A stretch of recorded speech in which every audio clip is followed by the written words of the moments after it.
Bueno, señores, seguimos con las inferencias políticas o en el ámbito político.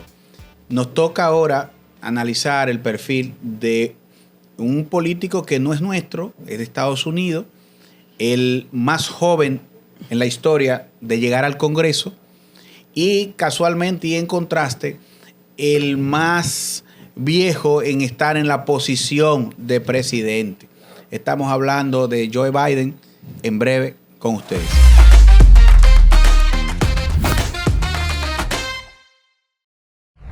Señores, Joe Biden, en la actualidad, un político acabado en la ciudad de Delaware, ha sido senador o fue senador por 36 años, luego agotó 2 periodos como vicepresidente y posteriormente, señores, presidente, y se debate en la actualidad con Donald Trump. Es decir, ¿qué hay de este personaje? ¿Cómo llega hasta aquí? ¿Cuáles son los elementos que han incidido? Sería bueno destacar su papel en la infancia para ver los niveles de resiliencia y la disponibilidad de enfrentarse a los obstáculos que ha tenido en la vida. Y creo que eso es uno de los papeles más confrontativos que él ha tenido ya en el escenario político de una nación como Estados Unidos. Nace en una familia de 4 hijos, es el segundo. Era una persona muy activa en los deportes en su infancia. Fue a la universidad, estudió historia y ciencia política, luego estudió derecho, y eso le dio cabida para su larga trayectoria política de toda la vida. Hay que entender una cosa: como estudiante no era el que tenía el mejor perfil. Sin embargo, hablo de resiliencia. Probablemente ese fenómeno en una familia que en los primeros 10 años él vivió en 3 casas distintas, con personas, con familiares diferentes, teniendo que haberse enfrentado a una situación en la familia de alcoholismo de su padre. Todas esas cosas van marcando la pauta de un niño de corta edad, pero que al mismo tiempo van diseñando ese tipo de personalidad y ese tipo de carácter que probablemente haya sido el que ha encontrado Biden en este momento, en su etapa de vida adulta, para desarrollar el escenario que nosotros hoy vamos a discutir aquí. Mira, definitivamente, Nicanor, la vida de Biden se ve marcada por una serie de tragedias que ponen de manifiesto eso que tú dices, de la resiliencia, de la empatía. O sea, es ver a una persona joven que con apenas 32 años, habiendo ganado recientemente la senaduría y estando en el lugar donde está conociendo a las personas con las cuales él va a trabajar en el Senado, le llaman para decirle que su esposa y sus hijos tuvieron un accidente. Fallece la esposa, fallece la niña de 1 año y los 2 varones de 2 y 3 años quedaron bien heridos y estuvieron en el hospital por muchísimo tiempo. O sea, que vemos que el impacto emocional que puede tener sobre una persona lo que es recibir una noticia como esta, por un lado, la alegría quizás que manejaba en ese momento de haber ganado la senaduría, pero también de perder lo más preciado que un ser humano puede tener, que es parte de su familia, y verse con la angustia de que pierdo a la esposa, pierdo a la hija y me quedo con 2 hijos más que están en el hospital. Y tiempo después vemos que también pierde al hijo, a Beau, creo que se llamaba, que tuvo una situación de un cáncer. Fíjate que incluso las políticas que ha tomado Biden para aplicar tienen mucho que ver con esto del cáncer y todo esto, porque sufrió en carne propia lo que fue perder también a un hijo producto de esta enfermedad. Es interesante ver que realmente es una persona muy resiliente y empática en términos de trato con las demás personas. Bueno, vámonos entonces a su realidad de salud en el aspecto neurocognitivo.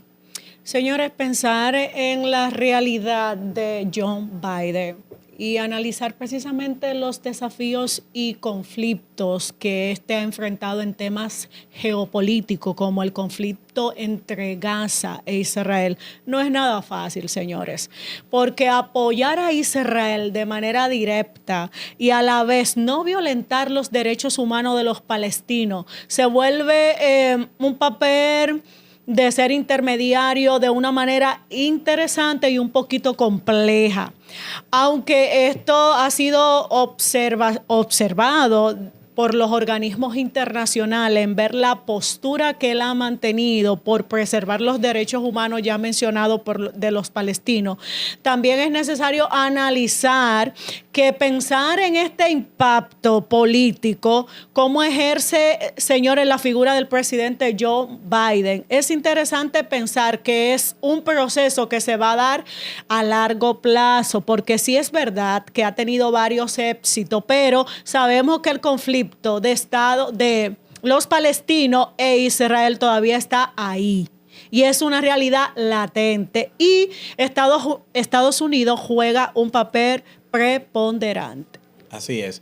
Ahora, retomando la parte de la salud, que es un elemento de mucha preocupación en la actualidad con respecto a lo que es estar bajo el mandato de una persona que pasa de los 80 años y que, dicho sea de paso, tiene un problema neurodegenerativo que se hace cada día más evidente, todavía en este marco tan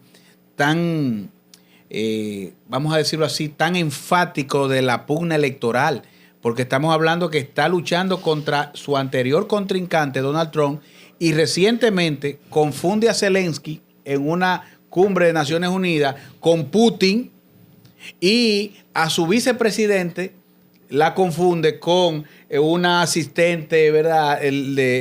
Una candidata de Trump en el pasado. Entonces, estamos hablando de una persona que está proyectando hacia afuera, Norma, una situación de salud muy seria. Así es, Hanoi.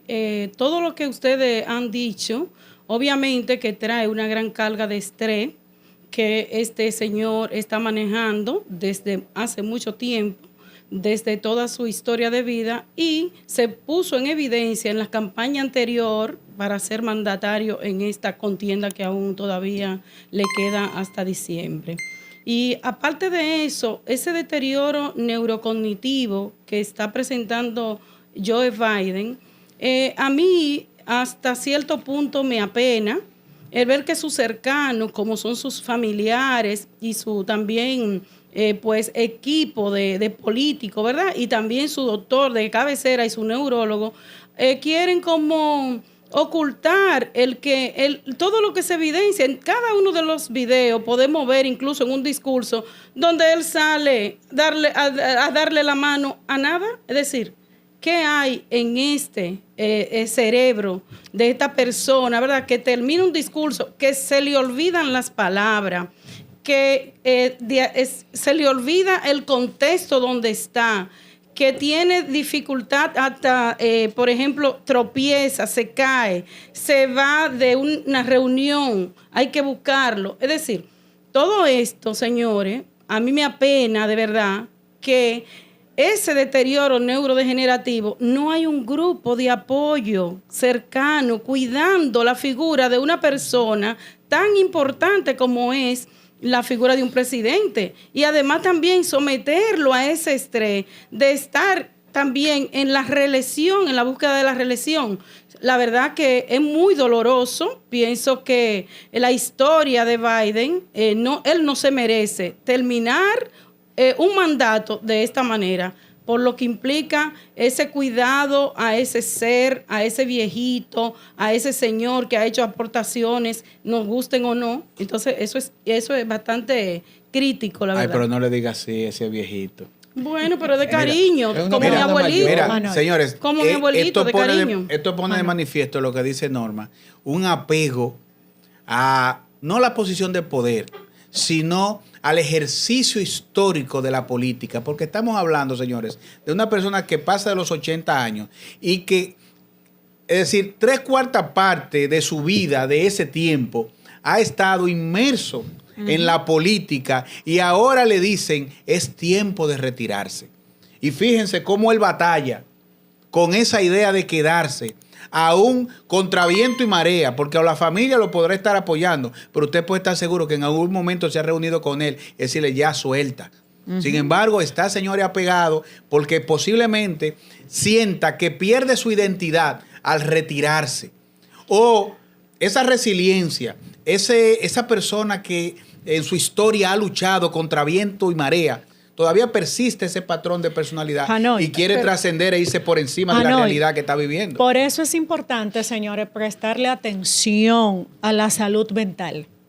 Como decía Norma, el impacto de un deterioro a nivel clínico, Norma lo abordó a nivel neurocognitivo, voy a dar unas pautas a nivel clínico, te hace a ti como individuo entender que con la salud mental, señores, no se juega. No importa que sea el presidente de los Estados Unidos. Cuando tú estás sometido a duelos, a pérdidas, a un cortisol y a un estrés elevado y no trabaja, no hace punto de mejora en relación a, tú vas a recibir las consecuencias de, por eso vemos tanto deterioro, vemos cuadros delicados que está presentando Joe Biden y como decía Hanoi, el no estar consciente de esta realidad y sencillamente abocarme al plano fisiológico y no entender que tengo una realidad mental, entonces me expone mucho más a que yo me deteriore y a que yo no pueda tener un término feliz como primer mandatario de los Estados Unidos. Así es. Hay un elemento importante en eso y ustedes han visto o se ha visto a nivel de opinión pública que se ha comentado de la vicepresidenta que asuma la posición, al igual que la esposa del expresidente Obama, Michelle Obama y Kamala cuestión Harris. que en el partido es probable que eso ya sea una corriente de opinión de que la condición de él no es la más apropiada. Ahora bien, está en el ejercicio pleno de su poder. Claro. Eso para el partido mismo refleja una situación muy incómoda para que ellos dobleguen la disposición, porque ahora es el líder. Exactamente. No es igual que aquí. Eso te iba a decir que Es probablemente, el líder del partido y es el líder, probablemente los que están detrás, como decía Norma, que es bastante penoso que no le den asistencia, lo que están buscando es llevarlo como candidato para asegurar que ganaron, ya como quiera, el que va a ser presidente, el que sea vice. El problema es que puede haber esa resistencia y aún el partido luchando y internamente, porque es probable que muchos se den cuenta de la situación. Sí, Una de las Independientemente del que se seguimiento evidente. que tengan hacia él, que esa situación lo va a llevar a una pérdida. Lo más probable es que eso va a llevarlo a una pérdida. Precisamente uno de los síntomas importantes a tomar en cuenta en un deterioro de neurodegenerativo es que la persona se resiste, es decir, la propia persona se resiste. Y en esa resistencia vemos todo lo que está pasando con el presidente Joe Biden. Lo cierto es, señores, que en cierre y en todo el deseo de que ustedes nos hagan sus comentarios, pensamos que en Estados Unidos ciertamente se debe reconsiderar la realidad de salud que tiene Joe Biden, porque vuelvo a repetir, señores, en un acto público de la magnitud que fue allá en Estados Unidos, llamarle a Zelensky bajo la idea de ser una persona tenaz, persistente, Muy triste. ¿verdad? Llamarle Putin, eso es básicamente apelar incluso a un conflicto de que así es que se le ve a Putin, una persona determinante. Sí, porque sí. Porque ahí es que está el conflicto realmente. Y básicamente ha generado una situación en la OTAN que ha empezado a fragmentarla. ¿Por qué? Porque lo que se está pensando es, y este es el que nos va a dirigir a nosotros. ¿Entiendes? Este es el que nos va a dirigir a nosotros. Y como nación también está el hecho. Este es el que nos está empujando a una situación bélica. De aquí es que estamos dependiendo. Entonces hay un momento, señores, en lo que debemos de decir, está bueno, ya. Y esperamos que haya la mejor conclusión con respecto a este hombre que tiene tantos méritos políticos y que al final de su carrera no debería de perderlos. Así es. Será hasta la próxima.